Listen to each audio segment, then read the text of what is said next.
तो friends, WordPress की installation के लिए जो अगर हम डिफरेंट डायरेक्टरी रख रहे हैं कोर फाइल्स की, तो उसमें ये प्रॉब्लम आपको रहने वाली है कि जब आप नेटवर्क एडमिन पर जाएंगे तो यूआरएल्स आपके रॉन्ग बताएगा वो, मतलब कि जब आप उस पर किसी भी यूआरएल पे क्लिक करेंगे तो वो पेज नॉट फाउंड आएगा, बिकॉज जो आपकी एक्चुअल फाइल्स हैं वो कहीं और एग्जिस्ट करती हैं। तो आपको WP कोर या जो भी आपने नाम दिया है उस फोल्डर का जिसमें आपने फाइल्स को रखा है, सही डेस्टिनेशन आपको लिंक करनी पड़ेगी हर बारी।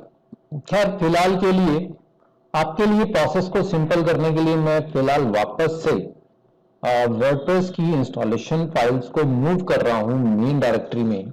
मूव करना बहुत आसान है, सभी फाइल्स को आप सिलेक्ट करेंगे और मूव कर लेंगे मेन डायरेक्टरी में।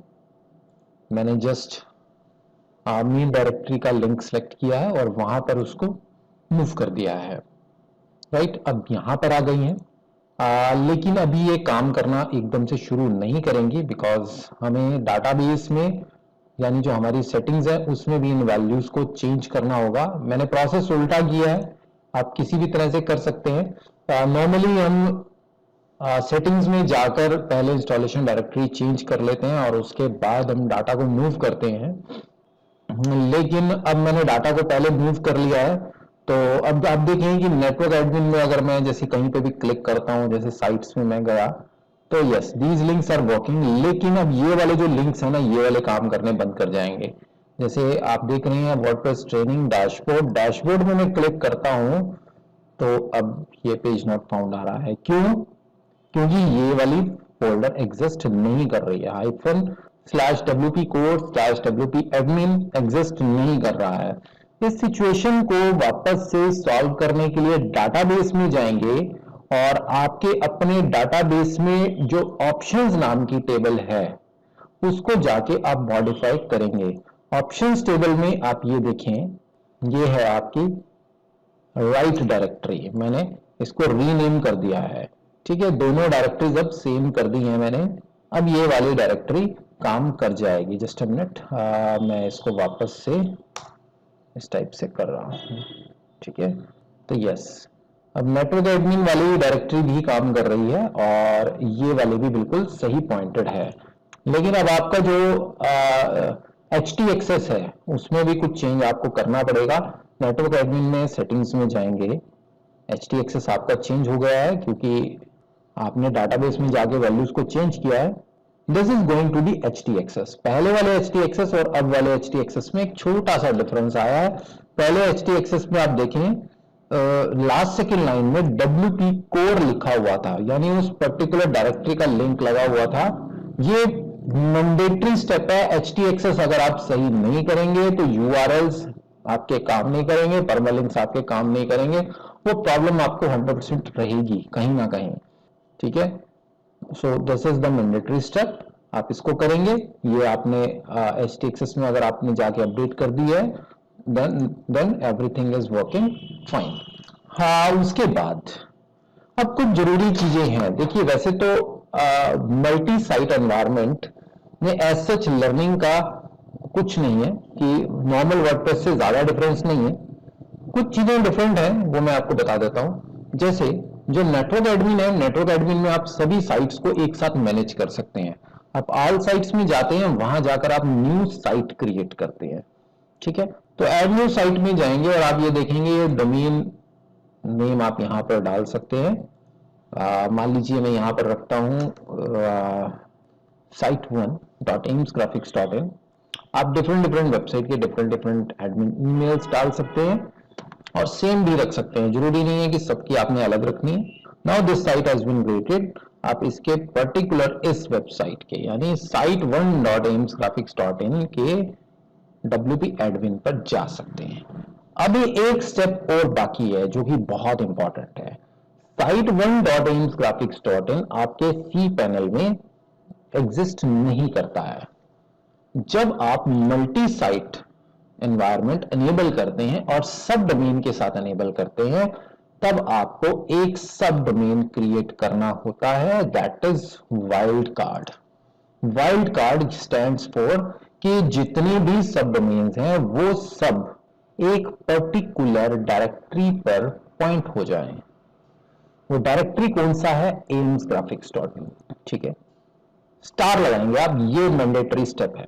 देखिए दो तरीके हो सकते हैं, या तो मैं साइट 1 करके लिखूं, वो भी काम करेगा, कोई प्रॉब्लम नहीं है, लेकिन डिफरेंस पता क्या आ जाएगा, जितनी आप न्यू साइट्स क्रिएट करेंगे, हर न्यू साइट का एक नया सब डोमेन आपको सी पैनल में मैप करना होगा। इस सिचुएशन से बचने के लिए हम स्टार लगा लेते हैं, राइट। होप कि आपको ये प्रोसेस समझ आ गया। दोबारा करके दिखाता हूं। अगर आप यहां पर site1.aimsgraphics.in सेलेक्ट करते हैं, यानी डॉट में लिखना आपको, सब डोमेन में जो डॉट से पहले का है वो आप लगाएंगे, उसके बाद डोमेन सेलेक्ट करेंगे, तो ये ऑटोमेटिकली बन गया site1.aimsgraphics.in, ठीक है। उसके बाद आप फोल्डर देंगे उसको, जो भी आपने देना है, ठीक है। फोल्डर में आप बिल्कुल एग्जैक्ट वही पाथ देंगे, अभी मैंने फोल्डर की बात ही नहीं करी है, ठीक है। फोल्डर की अभी मैंने बात नहीं करी है। फोल्डर में आप बिल्कुल एग्जैक्ट वही पाथ देंगे जहां पर एक्चुअल में आपका मल्टी साइट नेटवर्क इंस्टॉल्ड है, जैसे ये वाली डायरेक्टरी है, this is the actual directory, right.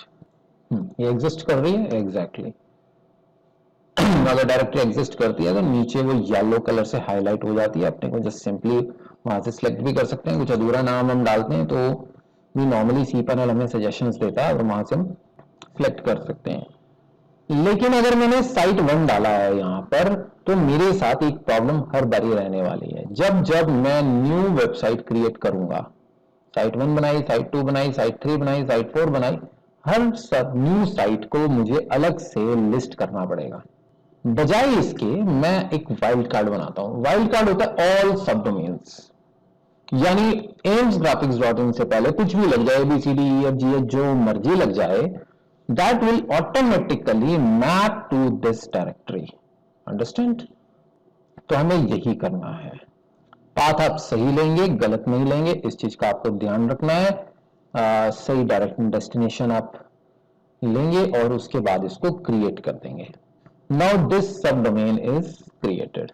अभी तक ये सब डोमेन क्रिएटेड नहीं थी, जिसकी वजह से लोड नहीं हो रही थी, ठीक है। 2, 4, 5 मिनट में जब सर्वर इसको प्रोपोगेट कर लेगा तो ये क्रिएट हो जाएगी। थोड़ा समय लगता है, लेकिन एक चीज का आपको और ध्यान देना है, सब डोमेन्स आपके तभी काम करेंगे अगर आपके डोमेन के नेम सर्वर इस सी पैनल से मैप होंगे।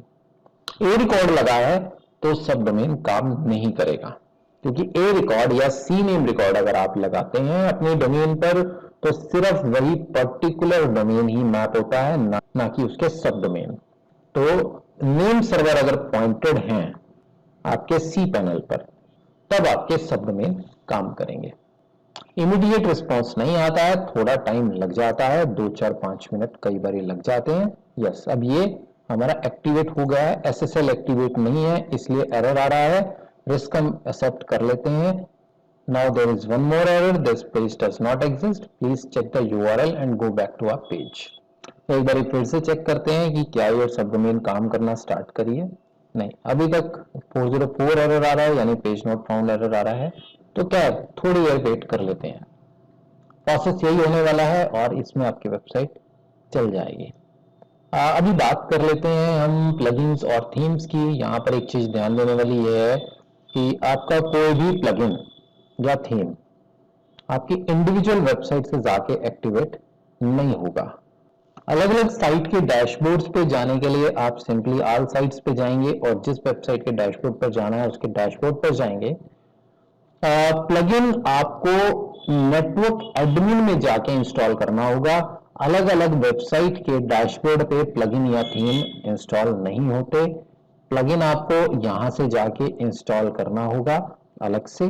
जिस तरह से आप नॉर्मल वेबसाइट में प्लगइन इंस्टॉल करते थे, उसी तरह से आप नेटवर्क एडमिन में प्लगइन इंस्टॉल करेंगे।